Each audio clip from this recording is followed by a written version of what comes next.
What you see here was once a roaring munitions plant. Today, there are ruins of the administration building and factories here in the park. The town quickly died as a result of the plant's decommissioning. However, the Mays Landing Water Company bought and sold properties until around 1923. Belcoville came back to life in the early 20s and still continues to flourish through today. In fact, where we are standing was once the Belcoville Bowling Alley. Today, it's a martial arts studio. We're here at our headquarters at Spruce Run Reservoir in Hunterdon County.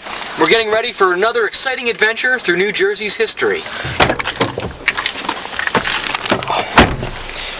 It's quite a drive from Hunterdon County down to Atlantic County. We'll be traveling through Hunterdon, Somerset, Middlesex, Monmouth, Ocean, and Burlington counties to get to Atlantic County.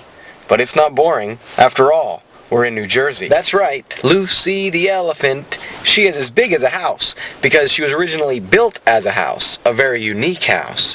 And not far from the elephant-shaped house is the Atlantic City Boardwalk. And that's where we're planning to wrap up our tour of Atlantic County's history. Now let's find out more about how shipbuilding became such an important part of this coastal town. America's shipbuilding began at the mouths of rivers and bays. It was concentrated on the broad, large rivers with deep channels and unobstructed access to open water. This was the era of the wooden ships.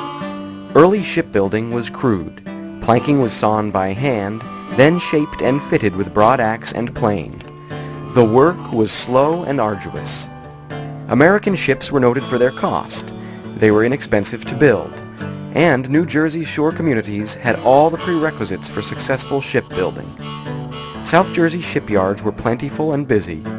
A good portion of Atlantic County residents depended on shipbuilding for their livelihood.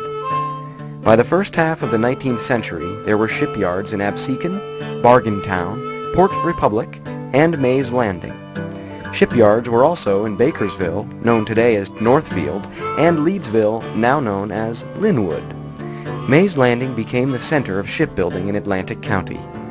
George May, the founder of Mays Landing, was a blacksmith and shipbuilder.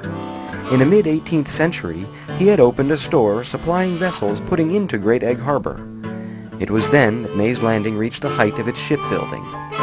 From 1830 to 1880, more than 200 vessels were built along the Great Egg Harbor River, with lumber from native forests and iron from Weymouth foundries.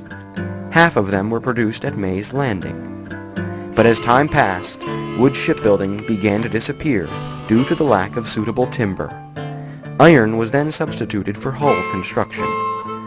By 1890, there were only 12 shipyards in South Jersey employing about 500 men, where once a great industry had flourished along its riverbanks. The era of the great sailing ships in American commerce had passed. Shipbuilding has been an important part of this county's and this country's history for many, many years. That's right. If there were no such things as ships, the colonists could have never sent the Declaration of Independence to the King of England and we would never be a free country. In a way, if ships had never been invented, we would not even have known that there was an America, because Christopher Columbus wouldn't have been able to sail to the New World. You know, Matt, I'm about ready to move on to our next spot for today. How about you? That sounds like a good idea to me. So come along with us to our next spot, the Bethlehem Loading Company.